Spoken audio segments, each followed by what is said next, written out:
Well, they say a relationship is a state within which one or two or a group of people are connected together.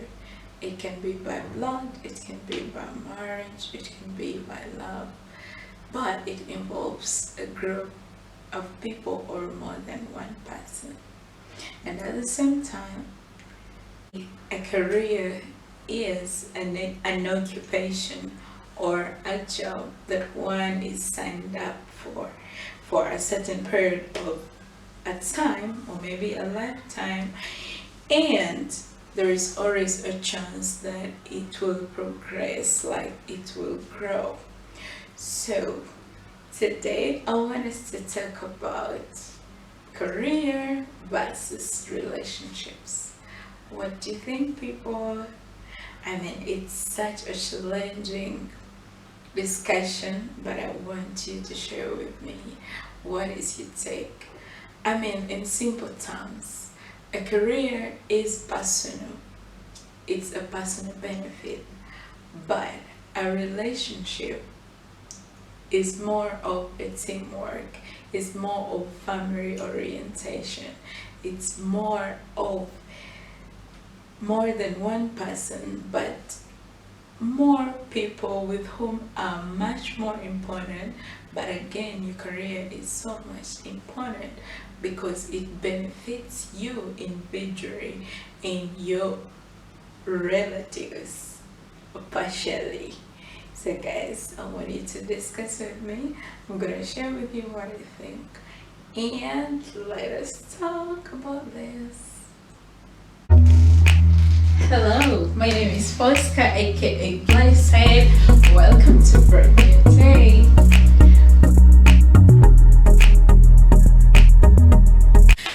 Hello, friends, it's yet a brand new day, and I'm always excited to sit over here and talk to you guys. I mean, it's all love, it's all positive vibes over here, and today, yet again, let us share. So, for starters, let's start with careers. I mean, a career must and will definitely satisfy your personal desires, your personal aims. It's more of a personal interests experience, and it can be education, it can be a profession if you are blessed to achieve that.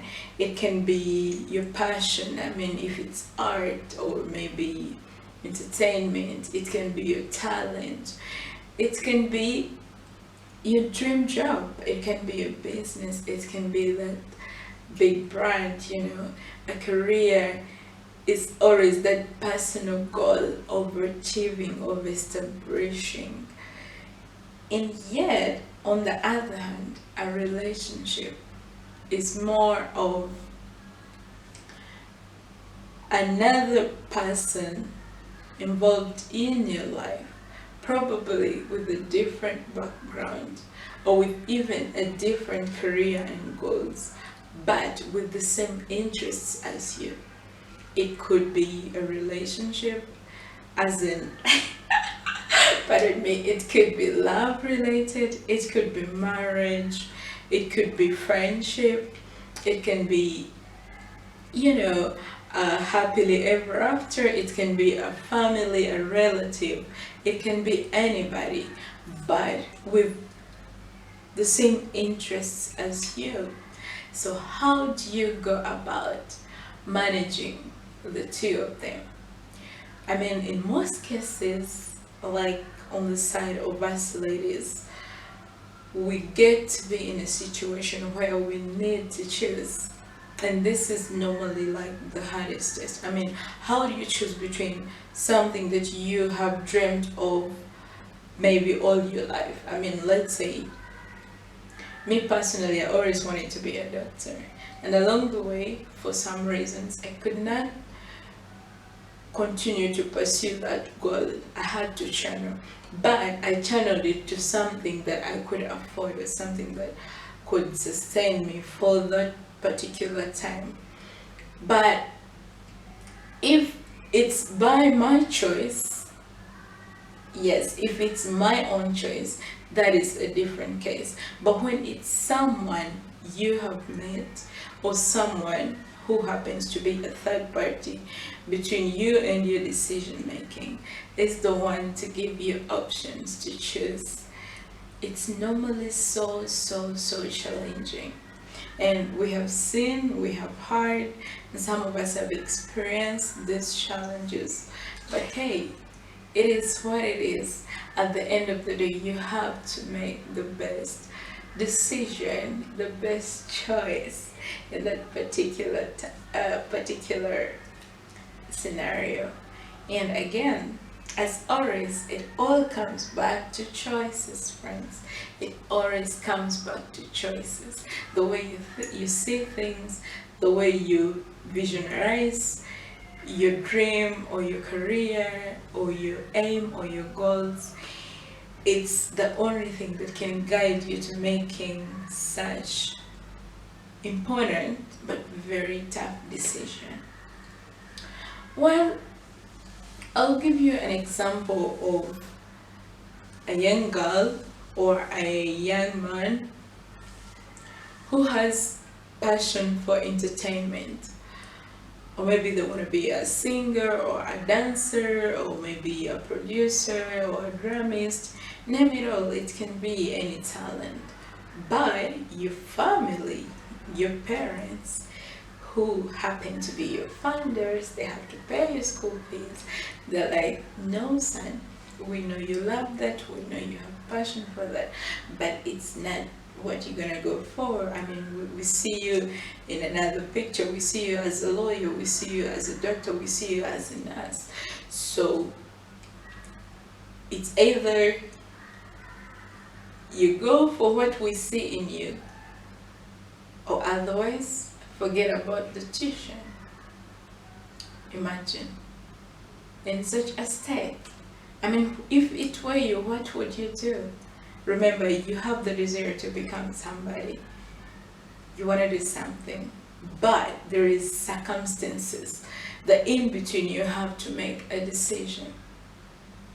The same case or the same thing when it comes to relationships.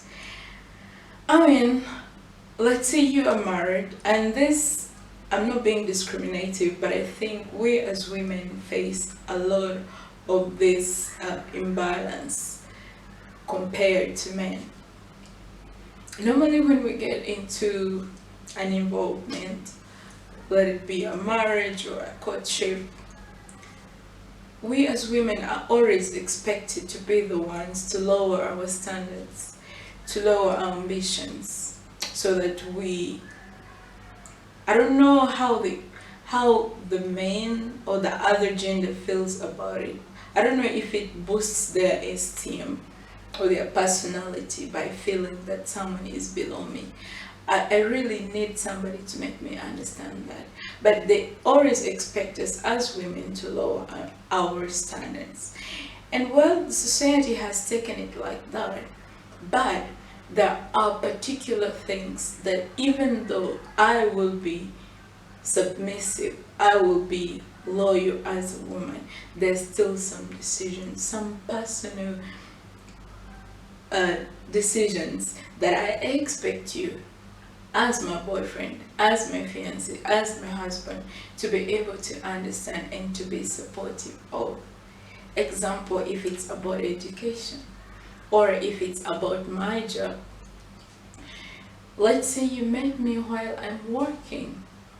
So I would like somebody to make me understand when you stop me from working, what does that make me? Because I believe you may have been attracted to me because I was doing that job. We probably met at that job. So why would you want to stop me from pursuing my career? Especially if I have good intentions. Why would you want me to stop just because you want to feel I'm the man, she's submissive? The second thing, let's say if I am pursuing my education, why would you want me to just, end it there and sit at home and make you feel, oh, he's great. I don't know how. I don't know. I want to understand that feeling. I mean, what feeling does it bring, like when you make someone that you claim to love, you claim to want, you claim to want to make happy, and then you try to cut their dreams short. Pardon me if I may not still be on track, but I believe I'm still on track because here I'm comparing a career and a relationship. And like I told you guys before, a relationship, it can be either two parties or a group of people, and that is normally love, family, children, and relatives, of course. So it rotates around the same people who claim to love you. And at times they're the ones who try to put you down. They're the ones who try to broke your chances. They're the ones who try to broke your dreams, to shatter your dreams. But in this case, what I would like to tell you, me personally, I think I would not even one single time choose to take one of the two. No. I would always choose two because one, my career defines me. It defines my personality. And our relationship, be it family, be it friendship, be it marriage, be it courtship, is something that I meet or something that I have started after meeting you. If it's family, of course, they already know about my dreams and my goals from then. But if they are not in support of me, but I believe I can make it with good intentions, remember, because a job, an education, it's never for wrong reasons. It's always for a good reason. You either want to better your life, you want to change your family, or you want to support your community, you want to do some positive impact. So me personally, I would always choose both. But here is the challenge. When you decide to choose both of them, you must be ready to tighten your seatbelt. You must be ready to embrace the criticism that is going to come with it. I mean, be ready to be judged, be ready to be called names, be ready to be heartbroken too. Yes, be ready to be heartbroken because some people are not going to be able to take in your success if God has blessed you and you have been successful with your career. Some people are not going to be able to handle your grace or your glory if God has lifted you. And some people are not going to feel comfortable around you because you're probably confident, you probably know what you want, and you are so committed to your dreams or to your goals. So be ready for all that. But at the end of the day, it's worth it, friend. It's worth it because this is your personal goal. This defines you. It makes you who you are. It satisfies you. And believe me, there's nothing that satisfies you more than you feeling like, okay, oh my God, I made it. Oh my God, I finally did it. Oh my God, yes, I can do it. It really satisfies you and it gives you the maximum degree of happiness. So what I literally want to tell you guys is, if at all you feel you are in a position to handle the two, never change, never try to swap the one for the other. You can always